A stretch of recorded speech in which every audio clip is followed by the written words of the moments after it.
is uploaded. Ah, okay, this is the first. Oh, no, this is, you know what this is? That is the This acknowledgement. is the land acknowledgement. You're supposed to say a sentence. Yeah. Ah, Are we yes, supposed to yes. say the whole thing or Something- just the sentence? No, no, you're going to say as,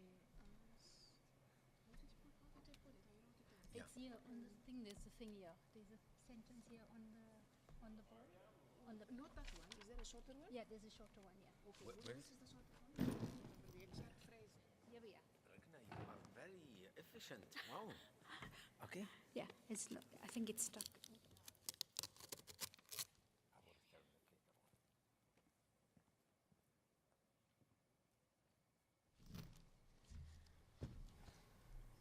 It's noted in the detail of the map.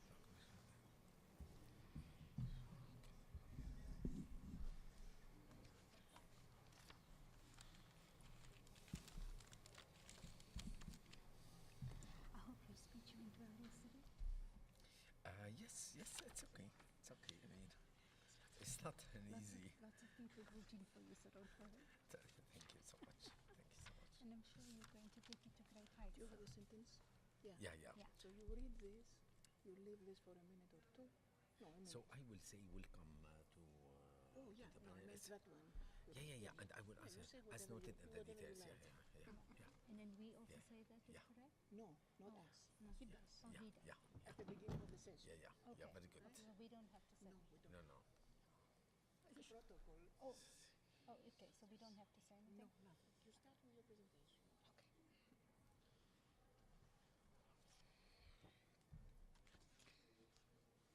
Will you give me 5 minutes left or something? Like that? How will you? Yeah. I will signal 5 minutes before the end of the Please talk. do. Yeah. Please do. And Yeah. sometimes, if I No, am no. too absorbed, No. send so- a piece of paper. Yeah. So don't worry. I will. I mean, I have time to myself, but, No. I know. please It's, speak more when you're up there.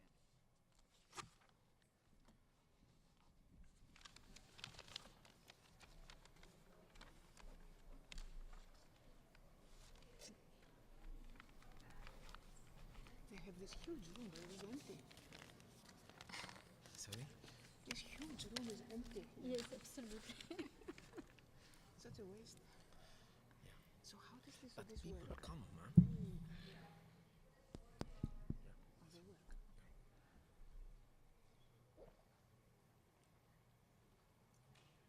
Let's say it's 2 o'clock. Maybe we Yeah. should start. Because May- I'm very maybe- limited time. We wait only 1 minute, so please. Not to be disturbed by.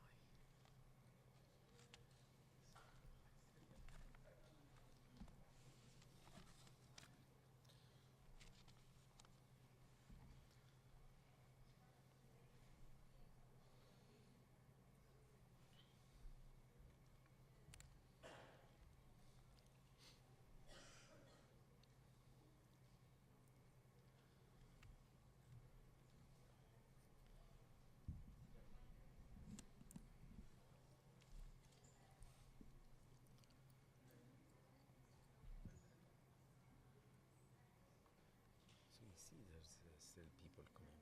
Yeah. And there are some people up there as well. Oh my God, what is he doing? He's going to jump. No, because there is a way of going down, and I'm happy that people are interested in this.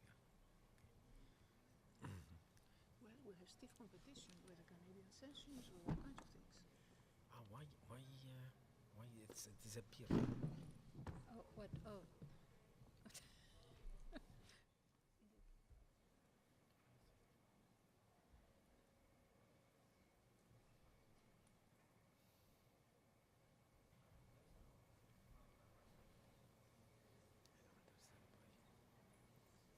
Yeah, there's people from the top too.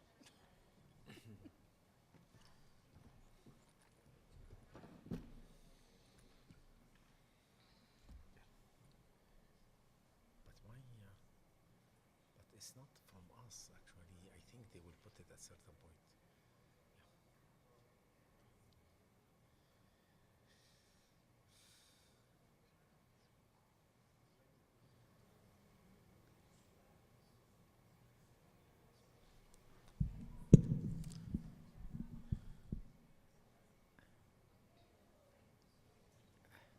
everyone. Good afternoon. My name is Sari HANAFI. I'm professor of sociology at American University of Beirut. I'm vice president of ISA for the National Associations. I am honored to chair this plenary session, Migration and Displacement Beyond Borders and State. Before talking about this plenary, I am also honored to have an association like Canadian Sociological Association care about indigenous people. So I would like to acknowledge that the land on which we are gathered is the traditional territory of the indigenous peoples of this region. And you have here the full statement of the Canadian Association of University Teachers. So this is really a great initiative on acknowledging that. So this panel, actually, it's organized by Vineeta, SINHA, and myself. Let me say what is about the social and political effort toward producing more democratic and just society have engendered different forms of violence that generate migration and displacement.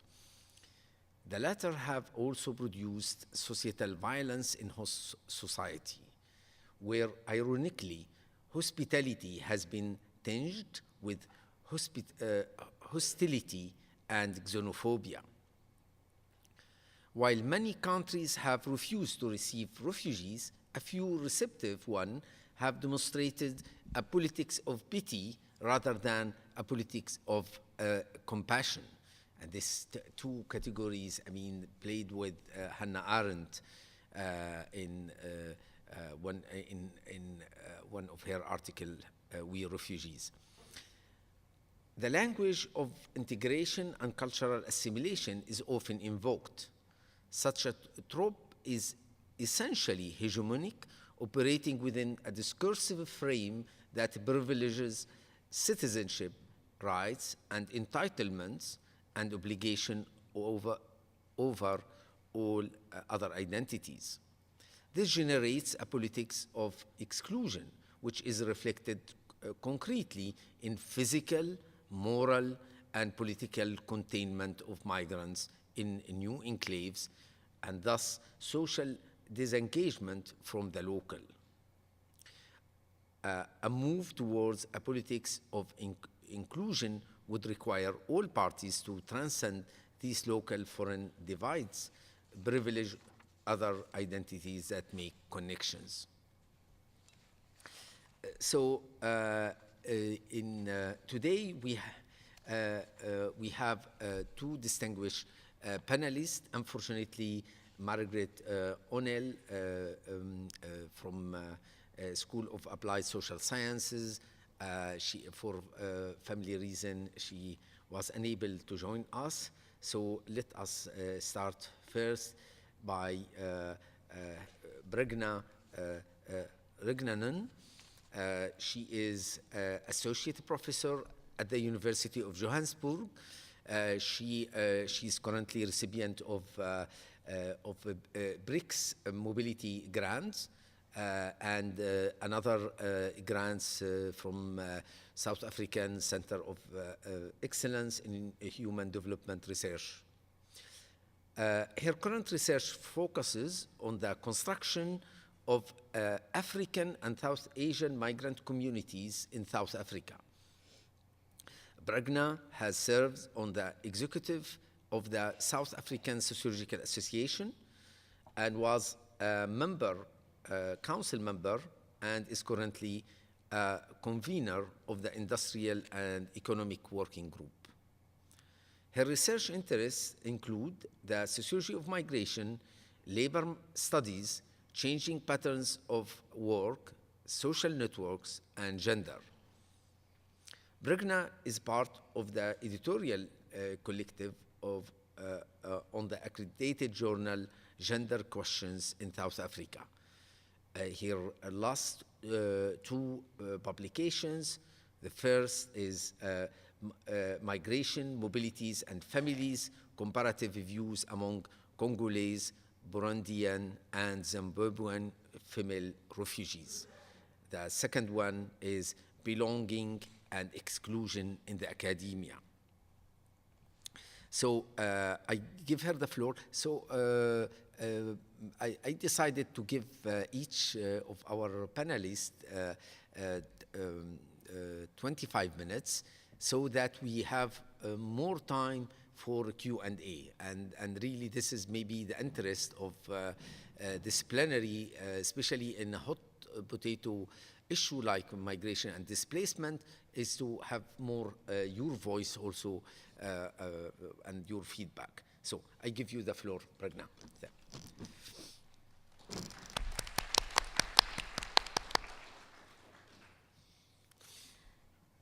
Thank you, everyone. Thank you to Sari and to Vineeta and to Margaret Abrahams. I'm privileged to address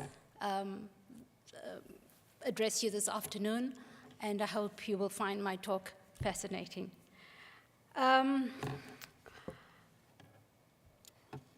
South-to-south migration instead of south to the global north, I argue, will dominate global migration trends in the future. This calls for redefining how we view and theorize about migration in the global south. Who is migrating, to which countries, the reasons for migration, whether this is a renewed form of circular migration, and how migrants are received in the countries of the south.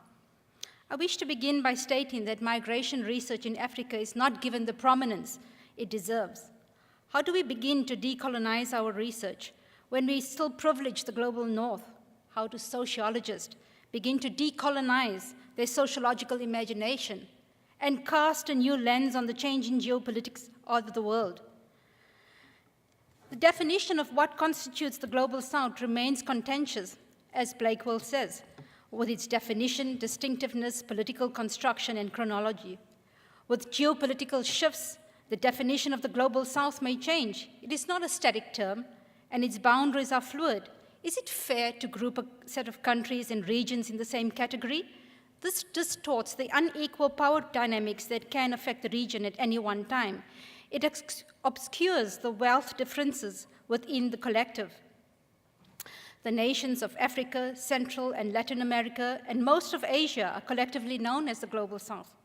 These nations are also referred collectively as the poor world, the less developed world, the non-Western world, and the developing countries. Does this definition include Australia and New Zealand, or are they the southern outliers of the North, as Magalhaes argues? Similar to him, I argue that the Global South is ahistorical and decontextualized. It fails to show the historical, economic, social, cultural, and political permutations that contrive to create a region called the Global South. Bartlett says, or defines the Global South as migration is the movement of people from developing to less developing or other developing countries. I don't have an answer for you right now, but that is the challenge of foregrounding research from the Global South to the international stage. According to the United Nations, in 2017, approximately 97 million migrants born in developing countries relocated to other developing countries. That's south-to-south migration. On the other hand, 89 million migrants born in developing countries migrated to developed countries. That's soft south to north. In 2015, an estimated 9.4 million Bangladeshis migrated to work overseas in various host nations such as the United Arab Emirates, Saudi Arabia, Kuwait, Qatar, Bahrain, and Oman. South-to-south migration is preferred amongst Bangladeshi nationals. Many migrants from developing countries such as Mozambique, Nigeria, Zimbabwe, Pakistan, the DRC, India, and Lesotho come to settle in South Africa in the hope of social and economic success. My research, a qualitative study, focuses on how immigrant and multiple migrant communities reconstruct communities in a bounded space and place or in neighborhoods. I argue that since the founding of Johannesburg in 1886, migrant communities have successfully recrafted and reconceptualized their identities and have given multiple meanings to the same communal, physical, and historical spaces. A deeper question that I grapple with is conceptualizing community in the broader sense, but also consisting of a number of ethnic communities, leading to a tension between identity, belonging, and community. My research examines new migratory flows post-2000 from South Asia and North Africa to South Africa, and shows how people retreat into enclaves, causing multiple identities to emerge. In particular, I look at Indian, Pakistani, Bangladeshi, Egyptian, and Malawians migrating to South Africa, and South African nationals in this bounded space or neighborhood called Fordsburg, Johannesburg. The research considers the role of family relationships, livelihood, religion, and remittances that play an integral part in the integration of migrant communities, and explore how social networks and social capital become the essence that defines a community. Overall, the focus is on the everyday lived experiences of migrants. In the interest of time, I'm not going to spend too much on the literature review. I concur, however, with Abel and Sander and Nawin, who argue that there are more people moving from the one country in the global south to another than they are from the global south to the global north. From my own research conducted between 2010 and 2017, wherein I examined migration from South Asia and from Egypt and Malawi to South Africa, I affirm that the theories used to explain migration in the global north failed to capture and explain the migration experiences in the south. I argue that we need to search for theories in the global south that provide a post-colonial discourse or adapt, modify, or revise those from the north to explain why people migrate, who migrates, what are the push factors in the host country, integration in the home destination country, and then return migration as well. Our research on Zimbabwean, Rwandan, and Burundian refugees showed that they had no wish to settle in South Africa. Instead, would willingly return to their home country once peace had been established. Findings from my research on South Asian migrants indicate also a willingness to retire back in their home country once they had accumulated some wealth. These findings raise important questions for how we conceptualize migration, settlement, integration, and return migration, and how second-generation children of immigrants prefer the destination country compared to their parents' country of origin and have very little wish to return to the host country. New theoretical insights must explain why migrants choose to migrate from less developing to developing countries. A body of literature in Southern Africa by Madhavan and Landau, Monshe, Nzinga, Losanga, Batasai, RUGUNANAN on migration focuses on the movement from less developed to developing countries instead of the flows to the north and to the stronger established economies of the north. So what are the opportunities for migrants in the global economies of the south that we are missing? Nawin talks about our fetishization of the global north economies, where our gaze is so firmly entrenched on the north that we have missed the opportunities that the south present. Some of the pull factors of the global south, while offering less modest economic opportunities, I argue, offer more variety. My research confirms that migrants choose South Africa because of the temperate weather conditions, clean environment, less populousness, and the less frenzied lifestyles of the home country. Migrants affirm the availability of jobs and the freedom to practice their religion are strong draw cards. Cultural similarity and relatedness and geographic proximity, also confirmed by Pons, are some of the reasons why participants in my study choose to migrate to South Africa. Lastly, the cost of migrating to the north far outstrips that of the global south.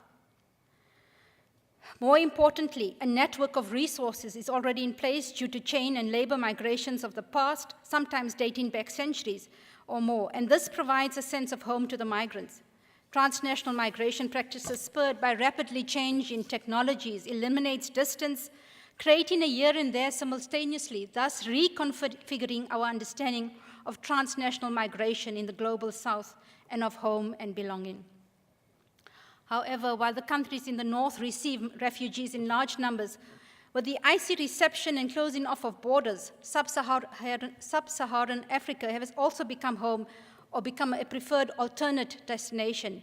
In contrast to the settlement camps of the north, South Africa provides prefers that refugees self-settle, thus allowing access to social services in the spirit of integration and assimilation. While South Asian migration is a worldwide phenomenon, South Africa has become this attractive destination country for a range of non-nationals, both documented and undocumented. They come from Europe, North Africa, Algeria, Morocco, Egypt, Libya, Sudan, some of the countries from the Southern African Development Region, South Asia, Bangladesh, India, Pakistan, Nepal, Sri Lanka, and China. The numbers have grown steadily. Besides traditional forms of labor migration, political, economic refugees, asylum seekers, migration for retirement, mobility in search of different and better lifestyles increasingly make their way to the South. The allure of South Africa's progressive constitution, human rights policies and laws, and business-friendly environment and opportunities allow migrants to hone their entrepreneurial skills to set up small businesses and the creation of livelihoods. Migrants play an important role in small business activity, and the enterprises contribute significantly to the informal sector, the creation of independent medium and micro enterprises, and often create employment opportunities for South Africans. Precarity has done extensive work on the contribution of migrants to the informal sector in South Africa. While there are many positives, the ugly and searing images of xenophobic violence in South Africa does not bode well. The claim, similar to anti-immigrant claims in the North,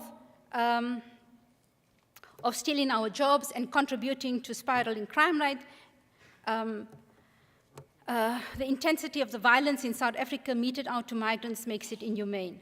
Other foreign often small entrepreneurs, spaza shop owners are constantly targeted in these xenophobic attacks. I just want to... Thus, my main finding is that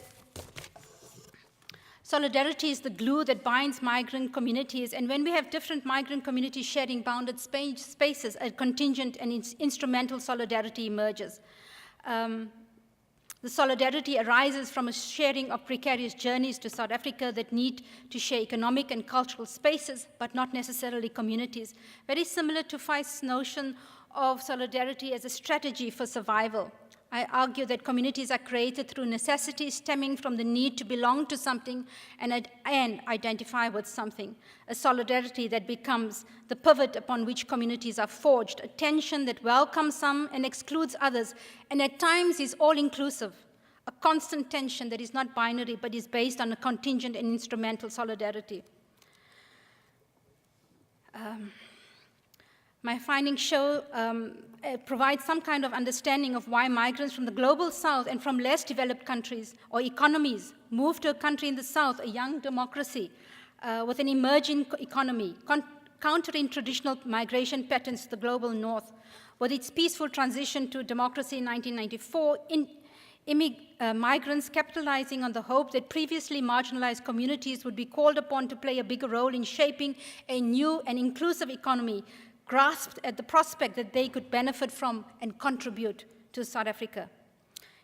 Johannesburg is regarded as the economic pulse of, South Africa is regarded as the economic pulse of Africa, with peace beckoning, a progressive legislative environment, and counting on the indebtedness arising from apartheid refugees, migrants saw the country as a symbol of hope and opportunity.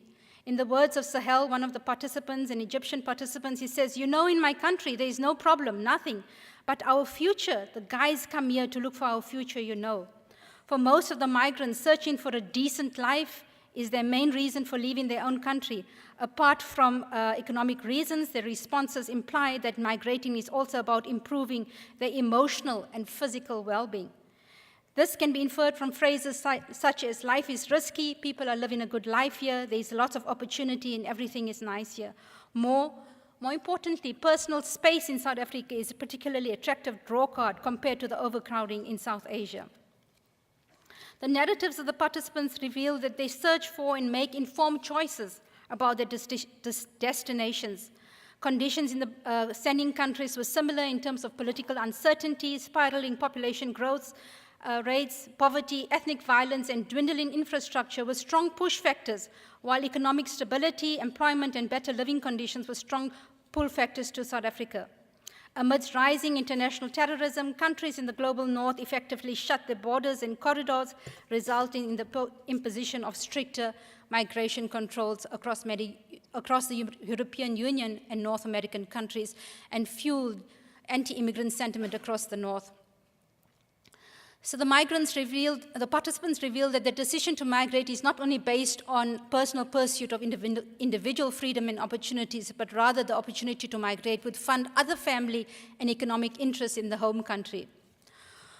One of the steps to migration is the journeys to South Africa, and one of the participants indicated, so I want to just briefly touch on Sandoval's view of shadow transnationalism, because there's a whole a body of research that needs to be done here. He talks of shadow transnationalism, and 3 pillars support the system of illegal migration. First, the role of the state, the way it criminalizes migrants, forcing them into shadows. Second, employers provide opportunity for undocumented migrants in terms of easy access to employment. And third, migrants who use networks to maneuver their way around the system. The South African state, through its immigration policies, departments, and public discourses, has criminalized migrant populations, and a body of research by Wakwebe, Segati, and Landau, Mawadza, Perbody all show this. My findings show that there's this dark side of transnational migrant communities which Sandoval describes as a self-generating process. For example, one of the participants says, he gives an example of how his partner came into South Africa. He says the agents don't reveal themselves. He also won't tell you. They get an agent in Pakistan, and the Pakistan agent connects them to whichever border they are traveling through from that border country. Then they come down, and the agent will connect them here in South Africa to come through. It's almost like a process of 3 to 4 agents before allowing them entry into South Africa. This particular participant said, from Bangladesh, I went to Bombay. After I went to Bombay, I traveled to Ethiopia. Then the agents have contacts with all the airports, like Dubai Airport, India, Zimbabwe, like South Africa's airport. First you buy a ticket, and they will connect you. What this indicates is that there's a whole migration industry that is very real and prevalent, and significant research needs to be done in this particular area.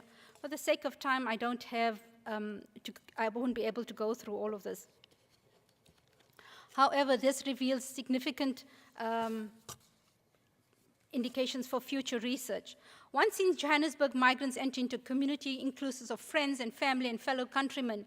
In the midst of this uncertainty, there's a sense of stability, continuity, and networks that originate from this common culture, religion, and a sense of belonging and prior historical networks. The prevailing Indian diaspora provides the emotional link to the home country and to kinsmen. Similarly, for the Egyptians, the existence of an Arab community allows the migrants to tap into this network of existing resources, even if the migrant does not know anybody.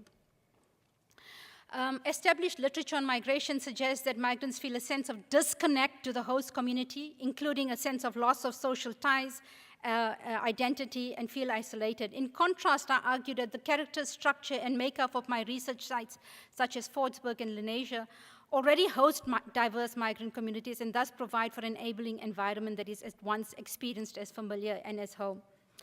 Their entry into the employment market is facilitated by a network. Malik provides the following insight. He says, but when the boys come here, they know who's here already. They become friends with a Pakistani. You will say, he needs somebody who needs some work for a while, let me take you there. That's how they work. They have a syndicate operating. Yes, only the Pakistanis. And then they like, for example, look at my shop. Other Pakistanis come here and they say, please, can they stay a couple of days? We then make a phone call to say, okay, I have someone here that's willing to work, and we negotiate a rate for them to work.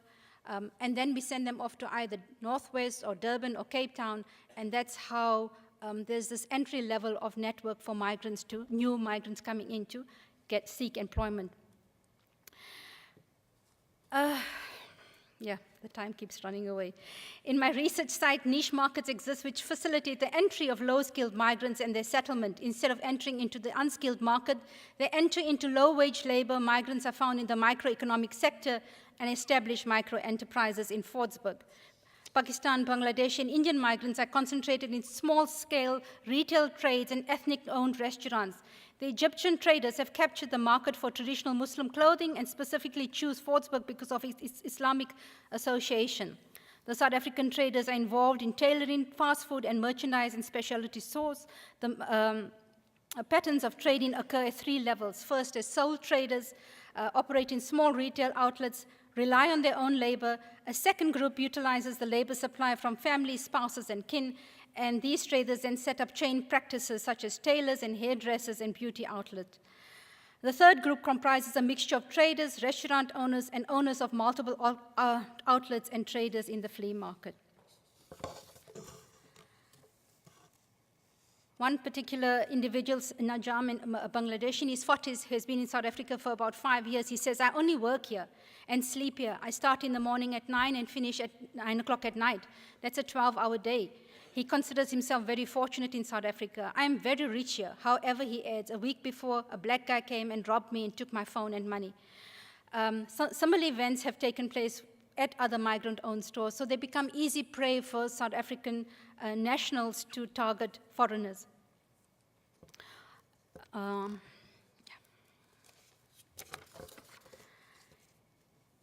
With the increase of feminization of migration, much of the literature by Batasai and Hyun et al. Purports to a renegotiation of gendered identities and role expectation of female migrants. However, my research among South Asian migrants indicates that migration to South Africa is predominantly male. Religion and culture dictate migration practices, and the movement of people and the independent migration of women remains curtailed by these conventions. Married women who follow their husband as dependents are regarded in the migration literature as appendages or trailing spouses. For many of the South Asian migrant women, their daily routines of wives and mothers are recreated in their identity as migrant women, ascribed by culture-specific role and practices of the migrant community. However, there are exceptions. Some Pakistani women and young single married Indian women, whilst undertaking the burden of home chores, also display agency by operating their own enterprises or in employment outside the home. By asserting their right to work, they also assert their rights to agency, away from the prying eyes of the elders. While their businesses add to the family pool of resources, their labor forms part of a bigger network of family-owned businesses. The gap is separate from the noticeable absence of South Asian female migrants, and which highlights the nationalities, African nationalities, and also research from Africa rather than South Asian female migrants. Malawi's history of labor migration to South Africa suggests that there should be a strong presence of Malawi women. A recently completed doctoral work by A. Khan in 2018 shows that Egyptian female migrants in Johannesburg, while their gender roles are indeed reproduced, migration empowers women to exert some degree of agency to counter the traditional norms of patriarchy.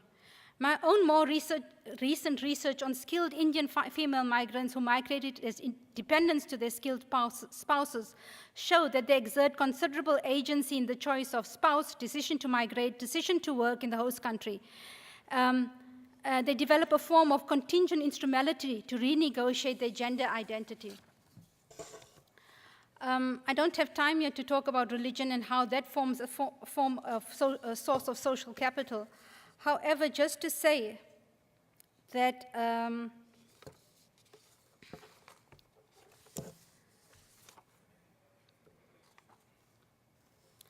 while Fordsburg and the surrounding neighborhoods have a strong religious fingerprint with many mosques and churches, given the infrastructure, it makes it attractive for Islamic migrants to settle.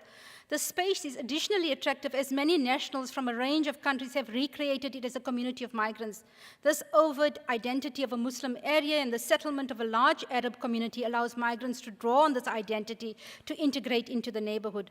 Thus, I argue that migrant communities do not assimilate into mainstream society. Instead, they choose to coexist alongside it and assert their religious agency within the religious communities. However, I argue that this religious solidarity is fractured along caste, class, nationality, and religious sects. Instead, the migrants develop a form of instrumental solidarity in carving religious spaces of worship in a society that excludes them. I'm concluding. So my research shows that the movement of South Asian migrants to South Africa contributes to the body of scholarship on South-to-South migration, indicate that while there are similarities to migrant movements of the North, there are also divergencies as well. I want to iterate that There are building blocks to developing a theory of understanding South-to-South migration. The first building block would be examining the migration industry that spawns, facilitates, and creates a thriving market that facilitates this industry. The second building block would be the entry into a community of networks that welcomes the migrants. The third building block is the contribution that migrants make to the community. Whilst many migrants enter into low-skilled forms of micro-enterprises and precarious forms of labor, they also contribute to the regeneration of the economy, contribute jobs for the kin and South African nationals, and sustain families in the home country. The fourth building block would be the agency empowerment of women migrants migrating independently and using migration to deconstruct traditional migration practices. And lastly, the fifth building block would be to show the existence of a religious solidarity that allows migrants to assert their agency by recreating and constructing new places and forms of worship. I would like to leave you with that thought and hope to engage in a fruitful discussion. Thank you very much for listening to me. Thank you. Thank you so much, Pragna, for this very interesting paper. And I'm glad that we started by South-South migration, because the body of literature on migration is often focused on North, on South-North, but I mean, we don't say much in the other direction. I'm honored also to present Avi TASTSOGLOU, who will present the paper, Gender, Violence, and Precarity in Displacement. She was born in Greece and educated in Greece and United States and Canada. She's a professor and former chair of sociology at St. Mary's University in Halifax, Canada. She's a member of the current executive committee and the research council of ISA, VP of the Canadian Ethnic Studies Association, and former president of RC 32, Women in Society. Her research engaged feminist and intersectional perspective on women, gender, and various aspects of international migration. Her recent work include a book from current sociology monograph series co-edited with Margaret Abraham, entitled Interrogating Gender, Violence, and the State in National and Transnational Context. Please join me in welcoming Avi. Please.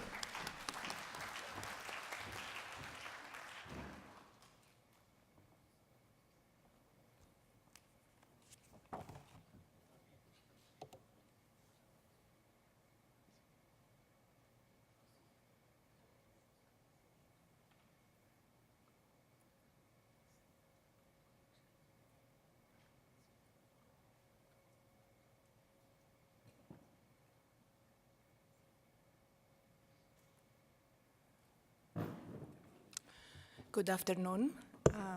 Thank you very much, Sari, for the kind introduction. And thank you very much to the, conference organizers for making it possible for me to come and present my research to you.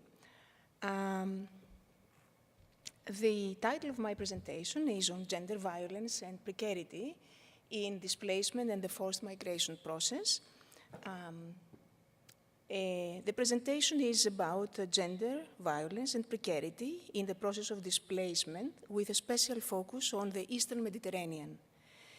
The process encompasses conflict, the forced migration journey, and arrival to EU quote-unquote safety.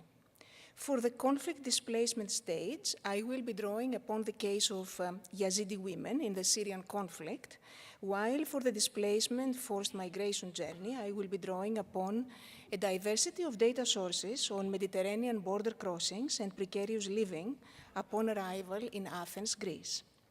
I will present first the theoretical framework underpinning this research, then each case study applying the framework, and we'll end with reflections about next steps, in particular with respect to policy.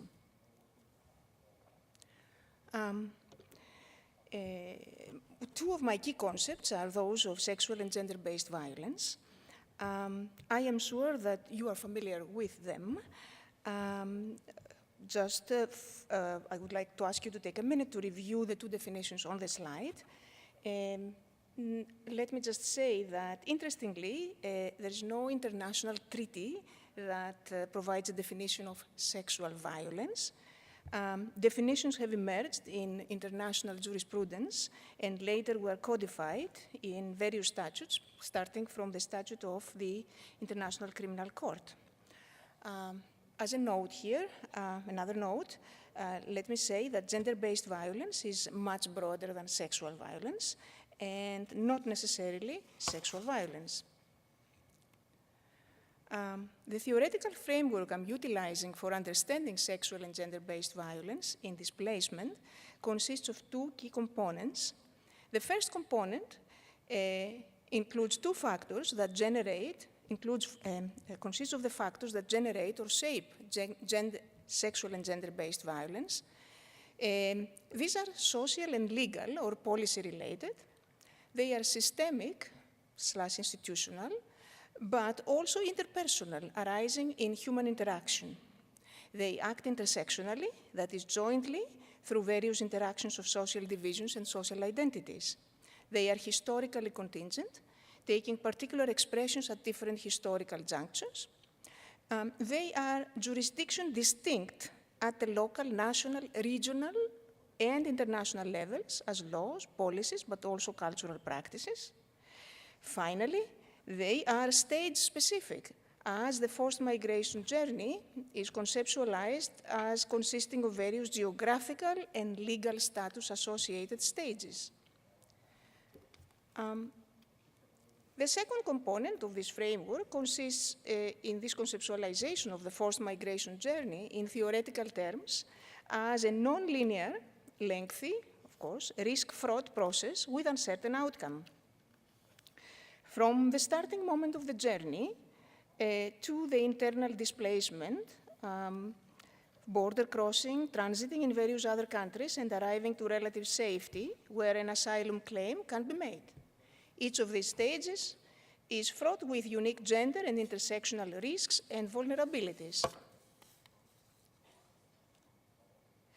I have adapted the analytical term precarity to refer to displacement stage and time-specific legal, social, and political conditions at various levels, which compound the lack of legal status and increase the risk to livelihood and survival of women asylum seekers. According to Butler, precarious lives are those that do not qualify as recognizable, readable, or grievable, as they are not performed according to given legal, social, or political rules, norms, and practices. Such are the lives of asylum-seeking women without papers and outside the quote-unquote regular migration channels. Living with precarious status increases migrant and refugee women's vulnerability to sexual and gender-based violence. Experiencing intense sexual and gender-based violence increases the asylum seeker's precarity of life by decreasing quote-unquote livability. Where is this precarity due? In my opinion, well beyond neoliberal economic reforms, as many scholars have suggested. As a sociologist, I take a more Weberian perspective, emphasizing the political as well. That is, I am associating precarity in migration with states' political reactions to globalization. States fight the battle to defy globalization and reassert borders in the sphere of immigration policy, conceptualized according to Canadian legal scholar Catherine Doverne as the last bastion of state sovereignty. This broad notion of precarity, though mutually interacting with sexual and gender-based violence, is at the same time more extensive than that. Starting from the initial stage of conflict-induced displacement, the case of the of sexual and gender-based violence against the Yazidi women in the Syrian crisis and Islamic State occupied territory in the Middle East. With respect to the context of the case, it is the Syrian conflict. Let me just here, I don't want to go into too much detail here, that is already known. Let me just simply state that the history of the conflict has illustrated what the UN has called a monstrous disregard for civilian lives. Among other things, this is of interest from my perspective. I will spare you the latest numbers. I do have them in terms of the displaced and in terms of those, of course, the victims. According to also the UN, the International Commission of Inquiry on Syria, already from 2012, there are reasonable grounds to believe rape and sexual assault have been perpetrated against men, women, and children. A group that, from all sides, a group that has suffered sexual and gender-based violence to the point of genocide have been the Yazidis, an ethno-religious group of the Middle East that has been especially targeted by the Islamic State. The particular incident where I'm drawing my data from has to do with the attack and capture of Yazidi-populated Singal city on the foot of Mount Sinjar in the border between Syria and Iraq, and the ensuing flight of the civilian population to the mountain, the chase, the starvation, the massacre, and the capture of thousands of people.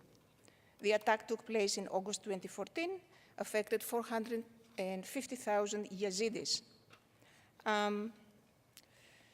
A special focus of the attack were women and girls aged 9 and above. Hundreds of them died on Mount Sinjar before the Syrian Kurdish forces opened a corridor allowing escape. To make a long story short, thousands were captured, and in the aftermath of the conquest by ISIS, the city was described as the Stalingrad or Dresden after World War II. There's, of course, the story of the region continues. I don't want to, in the interest of time, belabor this. Regarding the incidents that I want to focus on the sexual and gender-based violence, I will let you read a little bit these testimonials that are from women, and they are taken from, I guess, the UN report, the UN Commission of Inquiry on Syria of 2016. These are the survivors. Survivors are women who managed to somehow escape or were bought out through underground networks and returned to their families. Let me just a little bit of sort of a grim background here in terms of some of the rules, the ISIS rules for the sale of women. Women were sold, of course, 80% available for purchase, 20% as collective property. Prices ranged between $200 and $1,500 US. No sale to family was allowed. Slave auctions that were taking place live and online through encrypted applications. And the situation in captivity involved, of course, sexually transmitted diseases, pregnancies, children used for pressure on mothers, suicides, and other sort of horrific things. In terms of the, let me try and kind of shed some light on what I see as the underlying roots. Many scholars have written from different perspectives. Since ancient times, rape in armed conflict and sexual violence has been a weapon and a strategy or a tactic of war. Number of theories have tried to explain the roots of the causes, and they range from social biological theories, I won't spend time on them, social learning theories, and feminist theories. The latter claim that women are viewed as biological reproducers of the nation, and the rape signifies the conquest and pollution of the genetic pool of the enemy nation. The underlying assumption, of course, is that women are property of men. Sexual violence against men carries an additional symbolic humiliation of enemy males being treated as women. While this form of violence may be perpetrated against all women that belong to the enemy, certain groups are far more frequently targeted for sexual violence than others as a result of intersections of social identities or group membership. There is a legal landscape that I am kind of utilizing as a more concrete second or middle range level of explanation. What does law do, and what can law do? There are three bodies of international law: humanitarian law, international human rights law, and international criminal law, that together with jurisprudence strongly complement and influence each other. They all express absolute prohibitions of sexual and gender-based violence. Depending on the violation and the constitutive elements of each category of crime, sexual violence can be a war crime, a crime against humanity, genocide, and torture under various branches of international law. In the ISIS view, brutal sexual violence against Yazidi women and girls is justified by an overall construction of them as objects and by their Yazidi group membership.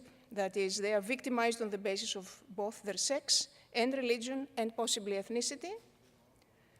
From a legal perspective, according to legal experts, I won't bore you with the details, but I think it took me a while to get those straight. The sexual and gender-based violence against Yazidi women and girls in the Syrian non-international armed conflict, I'm using a technical term here, I'm sorry, there's a meaning to it, constitute crimes of genocide, crimes against humanity, and war crimes, in addition to numerous serious violations of international human rights law. Legal responses are very important for a number of reasons. I won't go into them here, but by themselves, they are obviously insufficient in reducing the horrors of violence on the ground. A few reflections and conclusions.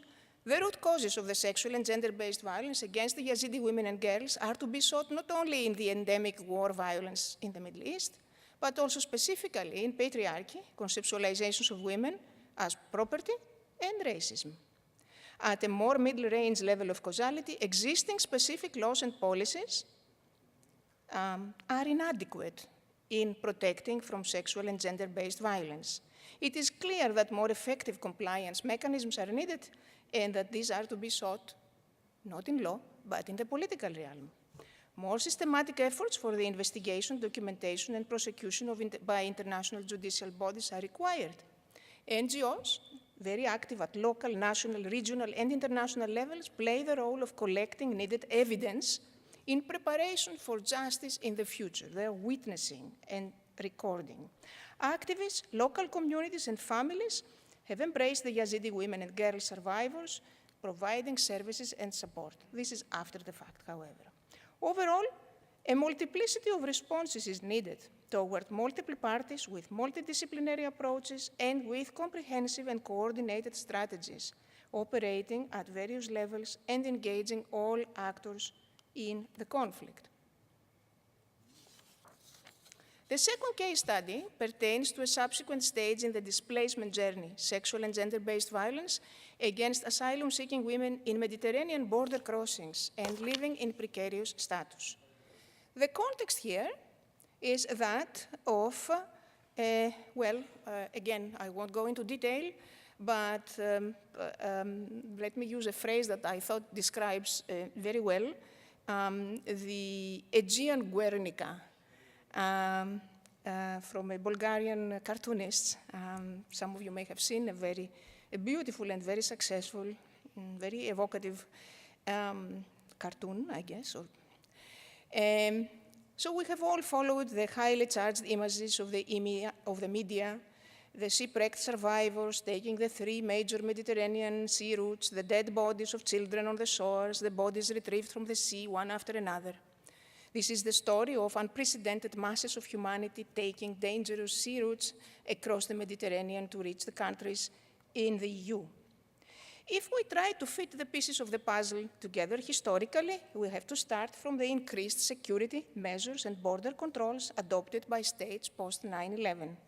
The securitization of migration, of the portrayal of the asylum claimant in particular as potentially dangerous, culminated in an increasing closing of borders and a literal closing of borders in 2015.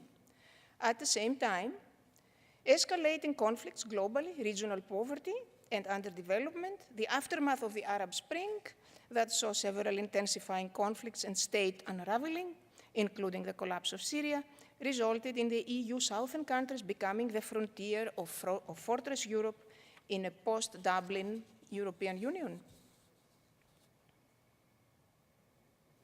I think I should be here.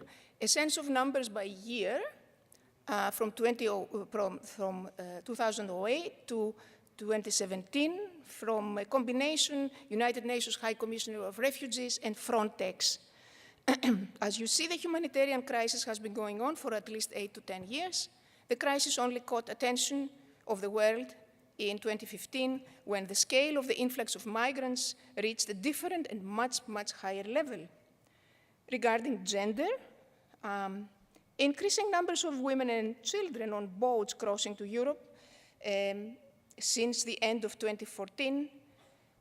Accurate statistics are impossible due to the irregular nature of migration. It used to be more challenging for women to travel alone due to lack of resources, responsibility for children, restrictions on women traveling alone, fears of violence during migration, and so forth. Mounting conflict has changed all of this. In addition, modalities of migration used to be gendered, with Syrian and Afghan women arriving accompanied by husbands, Eritrean and Ethiopian women arriving alone, and migrant populations from Pakistan consisting mostly of men. Mounting conflict is again changing these particular gendered modalities of travel. Studies reveal higher mortality rates for women at the borders than for men. This is particularly with respect to maritime borders. Overall, conflict, the major cause of displacement, means violence on individuals, families, and communities, and the refugee journey holds risks and uncertainties for all individuals and families. However, and as research again has shown, the migration violence nexus and the migration precarity nexus are highly gendered. Okay, sexual and gender-based violence. The boxes on the slide include policies and practices of EU member states intending to enforce sovereignty. Each one has gender implications. Policies, practices derive from international human rights law, for example, the Geneva Convention on Refugees or EU directives, but states implement them in diverse ways. The particular incidents or cases under each policy derive from the universal periodic reviews of the UN High Commissioner for Refugees, as well as international NGO reports. So I'm going to actually give you just one example here. There's a number of policies, all of them with gender implications as far as sexual and gender-based violence. Say the interruption policy. This is a particular, I guess, a particular application of Dublin II, okay, by the Greek state. When migrants, as a result of Dublin regulations, are caught in another EU country and they are forced to return to the country of entry, most often one of the southern EU countries, in this case in Greece, they find that asylum proceedings are, quote unquote, interrupted, unless they have to take certain legal measures to prevent that, but most of them do not know. So this means that the person is served immediately with a deportation order and asylum proceedings are discontinued. They lose the right to apply anywhere else in the EU, which is a breach of the 51 Convention, and that's it. Okay, so of course, being returned to the country of origin is a case of, well, refoulement, that is unacceptably returned to a place where there may be risk to their lives. And this is especially pertinent to women, as they quite often circulate as they try to reunite with family members elsewhere. Okay? Being returned to the country of origin increases, of course, their vulnerability to sexual and gender-based violence. They are put to detention immediately. I'm going to skip the other cases and just give you one example.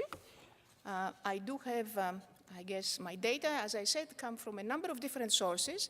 I'll give you the example of a case that reached in 2013, and I chose it actually because I had very limited choice. Not many women cases reached the European Court for Human Rights, and this was the only one that was successful when I looked at it. So this is the case of Ahmed versus Malta. Ahmed was a Somali national, entered Malta by boat in 2009, registered, served with a removal order, then placed in detention. Her asylum application was rejected, and when that happened, she escaped, was caught in the Netherlands. She was on her way to Sweden to reunite with her son and father and husband. She was returned to Malta. Of course, she was charged with escaping from public custody, found guilty, sentenced to imprisonment. She was pregnant at the time, she miscarried in prison, she contracted an infection requiring hospitalization, detained again. There was no purpose to the detention, as it was clear that Malta was not going to return her to Somalia, but nevertheless they wouldn't let her free either. Eventually, because there is a maximum, luckily, a maximum allowable duration in prison, she completed the 18 months and was set free. She complained, brought the case to courts, she was successful. I guess the government of Malta was found in violation of several articles of the European Convention of Human Rights about prohibition of degrading treatment, right to liberty and security, and what have you, and eventually received satisfaction for non-pecuniary loss of 30,000 euros. Okay, so this gives you an idea of the policies and how they work that I was talking about. The waiting on the Greek islands, this is another data source. These are, I guess, a newspaper and web post titles. And you know that there's a very tense and escalating situation with the camps in the islands, especially after the more recent EU-Turkey agreement and the return. There are many returns. The story of Fatima Baksi from Afghanistan hit the news more recently, that is last January 2017, escaping from Afghanistan with her mother and two little sons to, I guess, escape from sexual and gender-based violence by the spouse and father as well. The mother encouraged the daughter to take the kids and run, and that's what happened. They crossed the Aegean, arrived in Athens, waiting for asylum proceedings to be completed. They are in fear that the decision may be negative. They decide to run by car overnight. They pay smugglers through I guess, the lands of the former Yugoslavia. They have a car accident, 14 immigrants crammed in a small car. The next day, she wakes up in a local hospital. Her legs have been amputated. Most of the people on the car were killed. Tries to see, of course, speaks no language, and trying to discover what happened to her sons. A very long story. Eventually, she was reunited. Her mother has been killed. The uncles from Ireland, both of them highly educated, had left Afghanistan at a much earlier era to avoid the Taliban. The family is looking for asylum, eventually is taken by both Sweden and Canada. They choose Sweden simply to be closer to their family in Ireland in the hope that they will be reunited at some point. Okay, getting to the conclusions then, okay. This is the theoretical framework that I have worked out that has three stages: the systemic forces on one column, the institutional enforcement of borders, okay, in the name of citizen security, public health, resources, defense of cultures, and so on and so forth, and what it means exactly. So here I'm talking about the border, the EU, I guess, Mediterranean border being not just a geographical border, but also a political one, a colonial border, a racialized border, a gender border, and a conceptual border as a result of state practices that extend, in fact, or shrink the border depending on the state's interests in receiving or rejecting asylum seekers. In the interest of time, I'll jump to the conclusions. Here I'm talking at the legal context, very limited human rights protection. And I'm sorry about that. I thought I had timed myself, but it never works. The idea of a frontier-free and humanitarian Europe is heavily put to test by European Union member states' actions to prevent asylum seekers from accessing Fortress Europe. State and EU actions, or lack of actions, are directly responsible for the missing in action, asylum seekers and women in particular. More recently, we have seen the crisis deepening with the formation of special interest blocs of states within the EU, preventing common EU decision-making on migrants and asylum seekers, and the creation of an à la carte policy on the matter that is deeply divisive and fraught with risk. EU states, and in particular in the EU South, must be held accountable for the human rights abuses committed in the context of externalization or shrinking of borders and other questionable practices. Limited international human rights protection and gaps and derogation in practice from international human rights obligations increase vulnerability to sexual and gender-based violence and precarity. Enforcing sovereignty without the absolute respect for international human rights leads to illegalization, criminalization, and increased vulnerability to sexual and gender-based violence for asylum seekers. The focus on prevention of illegal migration and repression of trafficking, rather than protection of rights and the lives of migrants, forces the latter to take even more perilous routes and crossing and increase the chances of encountering violence in the process. Tighter controls increase the market for smugglers and traffickers. Such state practices have consequences that are gendered, increasing women's vulnerability. Ultimately, the refugee problem and attendant sexual and gender-based violence and precarity is a huge problem of moral responsibility for the international community, and there are no innocent bystanders in the displacement process. I will end with the analogy of the recent US Attorney General's ruling restricting eligibility for asylum in the US, and the grim reminder taken from an opinion letter to the New York Times on June 13, 2018, by Harvard psychiatry professor Wesley Boyd, in response to the US Attorney General's Jeff Sessions ruling that fleeing domestic or gang violence isn't reason enough to qualify someone to receive asylum in the US. I quote, "Mr. Sessions' decision will be analogized to the United States turning away boats filled with Jews trying to escape Nazi Germany. Those who support the administration that made this happen will find themselves on the wrong side of history." Which side of history do we want to be on? And can we afford to claim we did not know? Thank you. Sorry.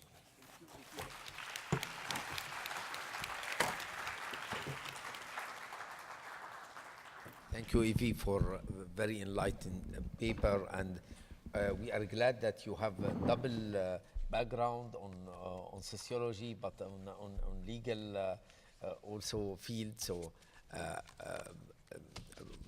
okay, so I would like to open the floor for questions, and I will collect questions.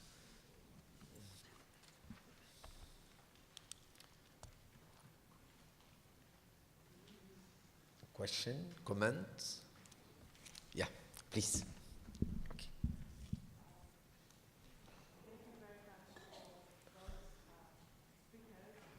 Can you use the microphone, please? It's there. Ah, okay. So.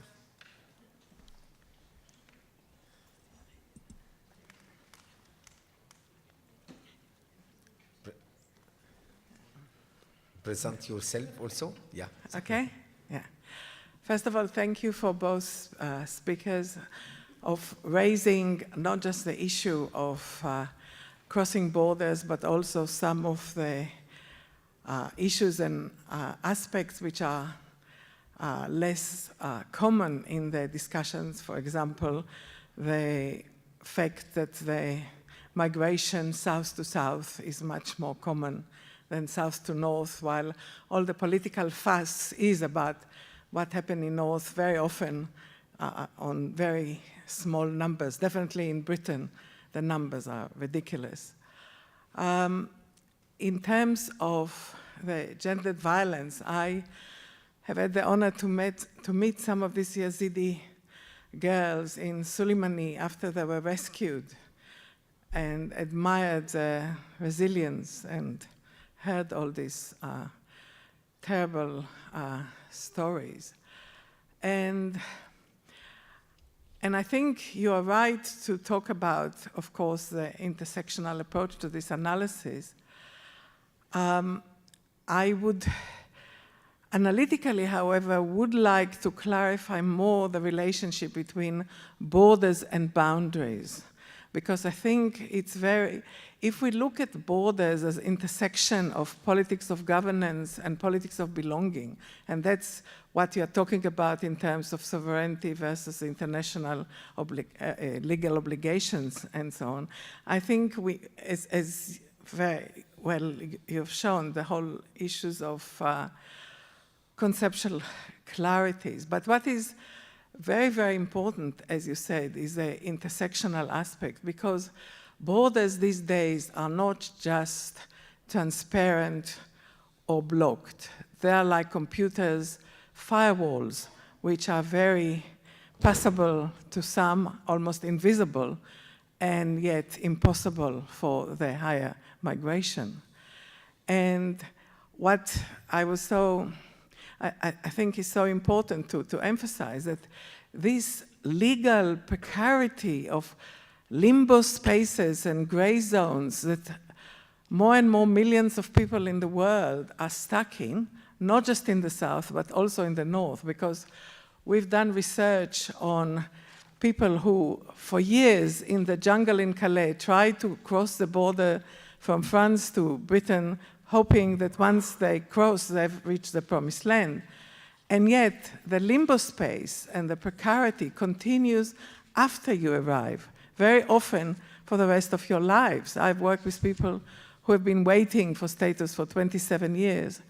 And I think, so the racialization which is related to the legal status is the new face of what contemporary racism is, and it's so close linked to the way, as you're right, states react to global neoliberalism, but also used by global neoliberalism in terms of their needs. So I think this is very much an interface which needs to be kind of further interrogated.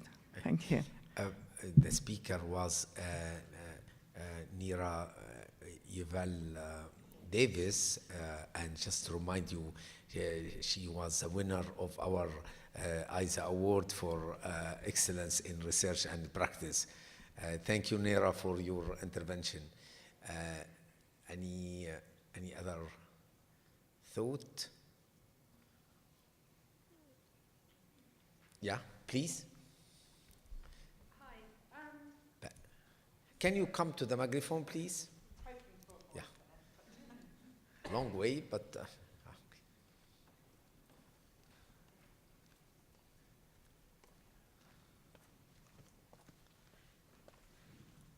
Thank you both for really fascinating presentations. I really appreciated them both.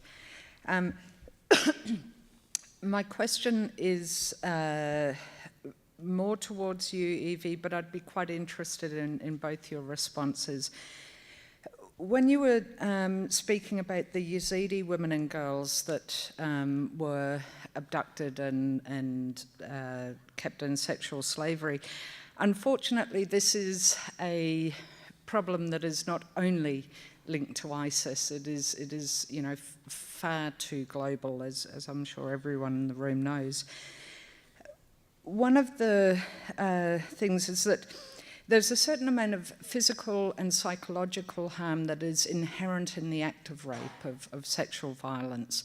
But then there's a whole host of additional harms that come with the social construction of women, as you pointed out, being the bearers of the nation. And that, it seems to me, is a point for intervention, not necessarily from outside, but if the social significance of purity and of sexual violence can be challenged and addressed, that those two forms of harm, the harm that's inherent in the act itself, and then the harm that comes upon return to one's community, that harm perhaps can be changed, that it can be reduced substantially. So I wonder if you could speak about how the Yazidi community are responding to the women and girls returning, and perhaps also if you can speak about whether in the South African context how communities are responding to this themselves. Thank you. Yeah. Before giving the panelists time for response, just I would like to remind you that it's a sort of continuity of our discussion.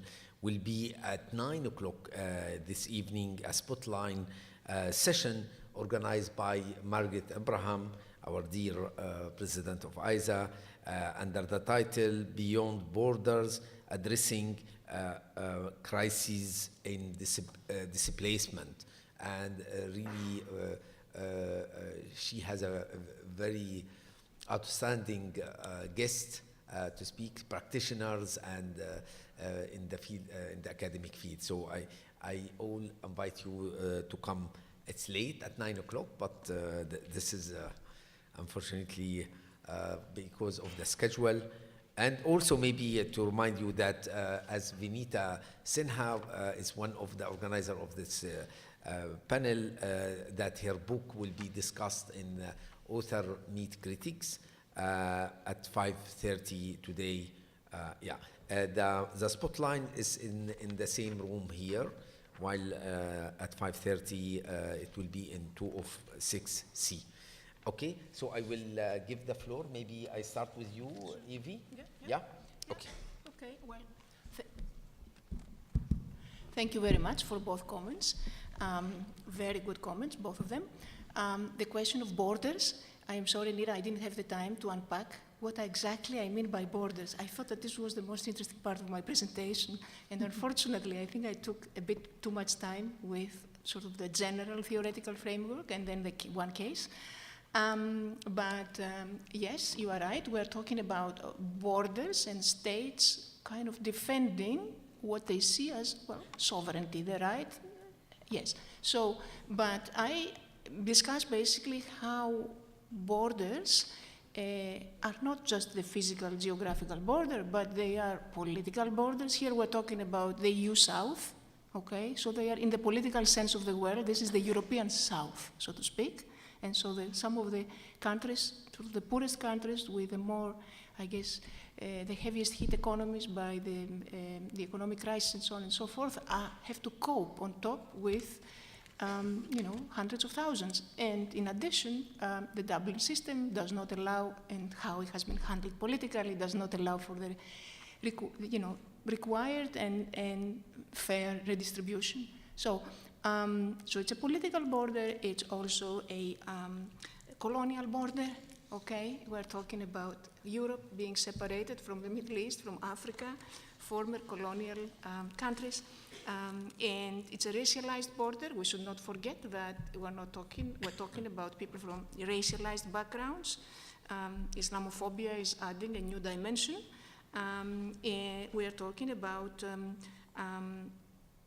women asylum seekers being very little visible. It's only started relatively recently to be reported in studies and various reports, like what the gender dimension of what happens to those boats that try to cross the Mediterranean and how they are more affected, okay? So there is and in combination with the fact that, in fact, women asylum seekers are not recognized as a category in international human rights law, okay? They are lumped together. It's only girls who are talked about in a limited number of conventions, right, for the protection of girls. Well, women are left out. Asylum seekers are left out, okay?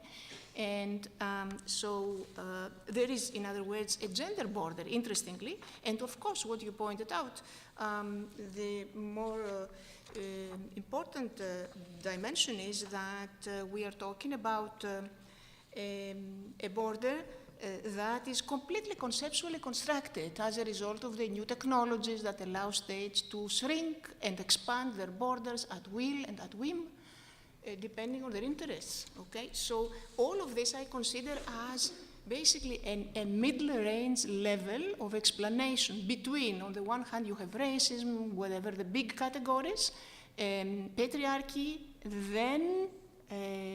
then you have the policies, the specific policies on the other end, externalization and so on and so forth, and presumably those derive from international human rights instruments, the Geneva Convention, European directives, and so on and so forth, implemented in very different ways depending on, well, particular countries' politics, okay? And so this intermediate law buffer, if you like, completely makes opaque, okay? Does not allow us to see, okay, the middle level of explanation, which is the construction of the border, okay, and the defense of sovereignty. Okay? And how Okay. that mediates. Yeah. Sorry. Yeah, thank you, Evie. I will give the floor also to Pragna. Okay. Just to say that, I mean, in one of my quotes, an Egyptian migrant claims that Egypt is still in Africa. It's not like Pakistan, it is still our home. It's one country, one nation. So there's this huge contestation between the view of Africa as a whole, as a country, as a continent for Africans, but he others the Pakistan or the Bangladeshi. So there's this contestation between how we view borders and boundaries and countries. And this view of South Africa as being exceptional is a view that many South Africans have and is contested as well. So this tension between South Africa and Africa within its borders and borderlands is something that needs a further unpacking. Thank you so much for your active participation, and see you for another plenary.